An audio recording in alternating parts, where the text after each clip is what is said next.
Greetings and welcome back to room 303 in our Talks with Walt, as we are calling our readings through the deathbed edition of Walt Whitman's Leaves of Grass. We turn now to a little poem called Germs. Now here we're talking about seeds and not illness, okay? Germs. This is poem number 5 of the 29 poems of By the Roadside. Now the assumption is that you've been with us at learnstrong.net, down that left-hand side. You've been following our stuff at Talks with Walt all the way from the very beginning and inscriptions up through. We gave an introductory set of comments to Roadside. We just finished with the poem Gods, and now we're ready to turn to Norton's and a bit of background information.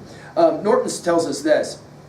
In Leaves of Grass 1860, this poem was Leaves of Grass number 19, and in 1867 it was number 2 of the Leaves of Grass in the Annex Songs Before Parting. It was entitled Germs in 1871, finally placed in the cluster By the Roadside in 1881. The Barrett manuscript actually has the title as Of Origins, which is interesting given some of what we've already said about Darwin and science in Whitman's time.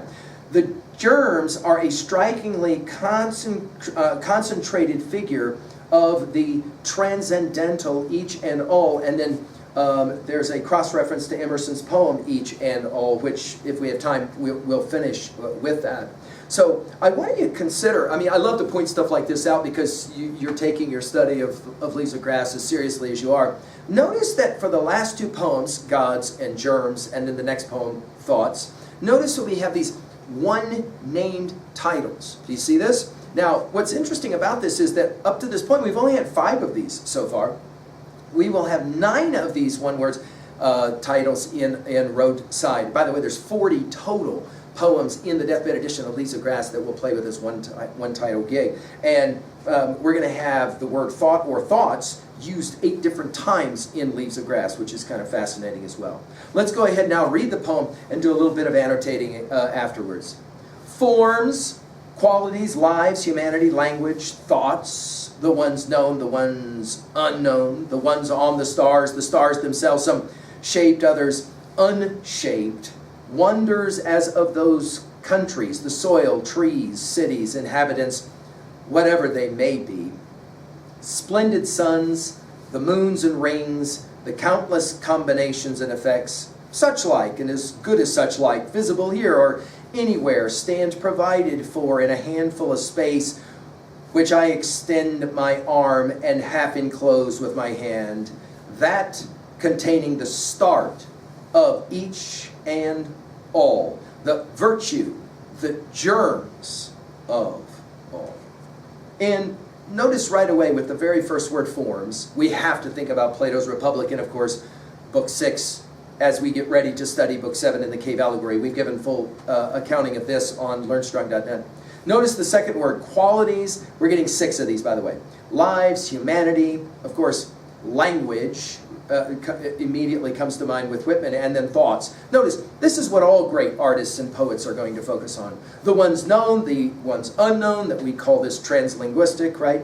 The ones on the stars themselves, some shaped, others unshaped. In other words, the next word, wonders, curiosity, wonders. Wonders as of those countries, and then, of course, the soil, which makes sense given Leaves of Grass, trees, cities, inhabitants, whatever they may be. By the way, notice the rhyming between trees and bee. Also notice all the S sounds now. Splendid suns, the moons and rings, the countless combinations and effects. That is to say, the limitlessness of this world, of nature itself. And then in a very American idiom, such like and as good as such like, visible here or anywhere, and immediately you could have substituted the word germs here for the word grass, couldn't you? And it takes us back to Song of Myself, passage 6. The ubiquity of grass, the ubiquity of germs, the ubiquity of these wonders, as he will call them, obviously, which I extend my arm and half enclose with my hand. This idea of enclosing, this idea of hugging, I told you guys this was kind of an important part, an element, right, of what is everywhere, as he says it, anywhere, just like the grass. That containing the start of each and all. Well, go back to Song of Myself, passage 51, right? I am large, I contain multitudes. That containing the start of each and all. The last word of the poem, again, will be repeated. The virtue. And that's funny because, of course, we're going back to Republic and the four cardinal virtues of wisdom and courage and temperance and, and justice. The germs of all. By the way, the word virtue does get used in Song of Myself 22. You'll remember that with virtue and vice. The virtue, the germs of all. In other words, what is it really that this world is composed of? The great scholar of Whitman, Wilson Allen, said and that here we find a really important Whitman idea, what he called evolving plenitude, or the inner force or principle which propels the universe through its cosmic development, end quote. I think it's a compelling way to kind of read this poem. The idea here at 2a is that, of course, nature for Whitman is virtue. And of course, that's an idea that's going to be prevalent in Whitman's day, originating obviously from Emerson and then obviously played out by Thoreau. At 2b, all of the S sounds are fun to kind of study as well. Now, I've got a couple of places I want to go with 3a. The first is, Norton's mentioned it, so let's just look for a moment at Emerson's Each and All, and just enjoy the game that Emerson is playing. Little thanks in the field, yon red clouded clown, of thee from the hilltop looking down, the heifer that lows in the upland farm, far heard lows, not thine ear to charm. The sexton toiling his bell at noon deems not that great Napoleon stops his horse and lists with delight, whilst his flies sweep around yon alpine height, nor knowest thou what argument thy life to thy neighbor's creed has lent. All are needed by each one. Notice the use of the word all, by the way. Nothing is fair or good alone. You have to think, of course, of the Taoist idea of the yin-yang symbol here. Nothing is fair or good alone.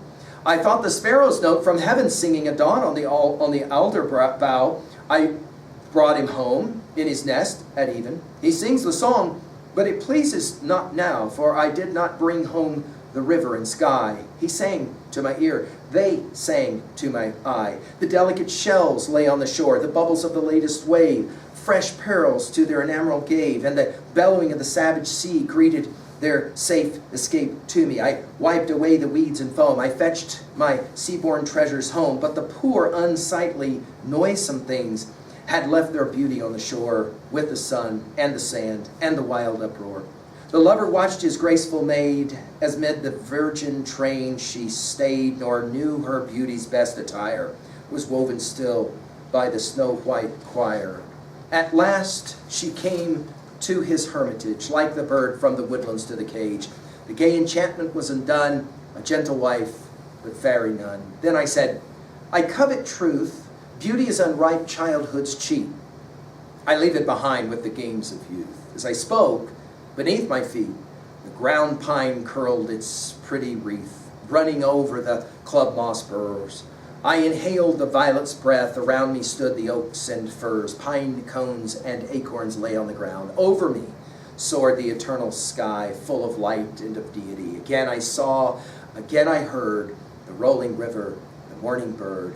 Beauty through my senses stole. I yielded myself to the perfect whole. And of course, you go back and look at Wordsworth's Tintern Abbey to play a similar game. Now, when we finally come to the very end of Leaves of Grass, we will read Goodbye My Fancy, but before we do it, we're going to read this poem, Unseen Buds, and much has been made of the connection between germs and unseen buds. Unseen buds, infinite hidden well under the snow and ice, under the darkness in every square cubic inch, germinal, taking us back, of course, to the word germs, exquisite in delicate lace, microscopic unborn, like babes in wombs, latent, folded, compact, sleeping, billions and trillions of them waiting.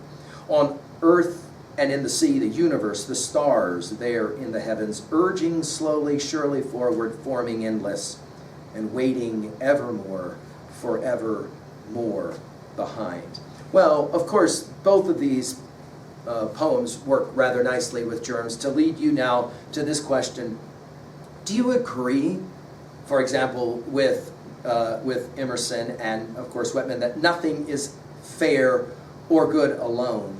That is to say, do you believe that all things are in fact connected in some way? And to what degree are we all kind of interconnected, and the power of that idea. Well, let's move on now to poem number 6, in Thoughts. We're going to see this one 4 more times after this. That word gets used in by the roadside. Thank you.